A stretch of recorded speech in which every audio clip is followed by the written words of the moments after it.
Hi hello, Laila വേഡിലേക്ക് സ്വാഗതം. ഒന്ന് പുറത്ത് പോകാമെന്ന് പറഞ്ഞ് ഇറങ്ങിയതാണേ. അപ്പോൾ ഇവിടെ അടുത്ത് ഭാരതപ്പുഴ കണ്ടോ, ഭാരതപ്പുഴയുടെ അവിടേക്ക് വന്നതാണ് ഞാൻ എൻ്റെ ഫ്രണ്ടിനെയും കൂട്ടി. അപ്പോൾ ഞാൻ വിചാരിച്ചു ഇവിടുത്തെ കാഴ്ചകളൊക്കെ ഒന്ന് കാണിക്കാമെന്ന്. ഇതെൻ്റെ ഫ്രണ്ടാണ് ബാക്കിൽ നടന്നിട്ട് ഇങ്ങനെ വീഡിയോസ് എടുക്കുന്നത്. എൻ്റെ പുറകിൽ നടന്ന് എൻ്റെ ഫ്രണ്ടാണ് ഇതെടുക്കുന്നതൊക്കെ. പാലത്തിൻ്റെ മുകളിൽ കൂടെ നടന്നു വരികയാണ്. കണ്ടോ, ഇതാണ് നമ്മളെ അടുത്താണ് ഭാരതപ്പുഴ. അപ്പോൾ അവിടെ ഒന്ന് പോയിട്ട് വരാമെന്ന് വിചാരിച്ചിട്ട് ഇറങ്ങിയതാ. എനിക്ക് നല്ല പരിചയം എന്തൊക്കെയാണെന്നില്ലേ, ഇത് മരിച്ച ആൾക്കാരെയൊക്കെ ദഹിപ്പിക്കുന്ന സ്ഥലമല്ലേ, അതാണിത്. എന്നിട്ട് ഞങ്ങൾ ഇതേ പുഴയിലേക്ക് ഇറങ്ങി താഴെ ഇങ്ങനെ നടന്നു വരികയാണേ. നടന്നു വന്നിട്ട് ഇതിലെ പാലൊക്കെ കഴിഞ്ഞു നടന്ന് താഴേക്ക് ഇങ്ങനെ ഇറങ്ങി വരുമ്പോൾ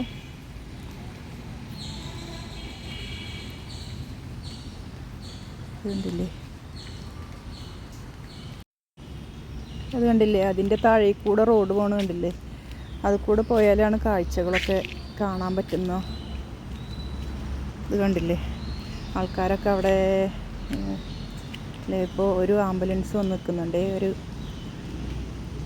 ഒരാ മരിപ്പ് കൊണ്ടുവന്നതാ ദഹിപ്പിക്കാൻ വേണ്ടിയിട്ട്. അത് കഴിഞ്ഞിട്ട് ഇങ്ങനെ ഞങ്ങൾ താഴേക്ക് ഇങ്ങനെ നടന്നു പോവുകയാണേ.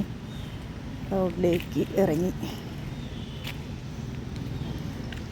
താഴത്തു കൂടെ ഞങ്ങളിങ്ങനെ പുഴയിലേക്ക് ഇറങ്ങാനുള്ളൊരു ഇതിലാണ് ഉള്ളത്. അവിടെ ഒരു ഐസ്ക്രീം വണ്ടി നിൽക്കുന്നുണ്ട്.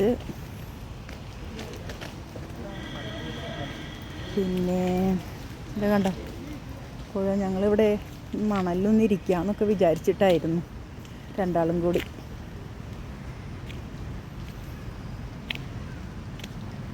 അതുകൊണ്ടിട്ട് ഇവിടെ കുറേ വണ്ടികളൊക്കെ നിർത്തിയിട്ട് അങ്ങനെ ഞങ്ങളിതേ ഭാരതപ്പുഴയിൽ നിന്ന് തിരിച്ചു പോന്നു. മൊത്തത്തിലൊന്ന് കറങ്ങാമെന്ന് വിചാരിച്ചിറങ്ങിയതായിരുന്നു. പിന്നെ അങ്ങനെ ഞങ്ങൾ തൃശ്ശൂർ ബസ് കയറി തൃശ്ശൂർ വന്നിറങ്ങി സൂമിലെത്തിയിട്ടുണ്ട്. ഇപ്പോൾ സൂമിൽ കണ്ടില്ലേ, ഞങ്ങളിങ്ങനെ നടന്ന് വന്ന് ഞങ്ങൾക്ക് ഇഷ്ടപ്പെട്ട കാര്യങ്ങൾ മാത്രമേ ഞങ്ങൾ എടുത്തിട്ടുള്ളൂ. വേറെ കുറേ സംഭവങ്ങളൊക്കെ ഉണ്ട്. അപ്പോഴേക്കും മഴ പെയ്തത് കൊണ്ടേ ഒന്നും ചെയ്യാൻ പറ്റിയില്ല. ഇത് കുളത്തിൽ മുതലയുണ്ടായിരുന്നു. അതിനെ ശരിക്കും കാണുന്നില്ല. വലിയൊരു സാധനം ഉണ്ട് അതിനകത്ത്.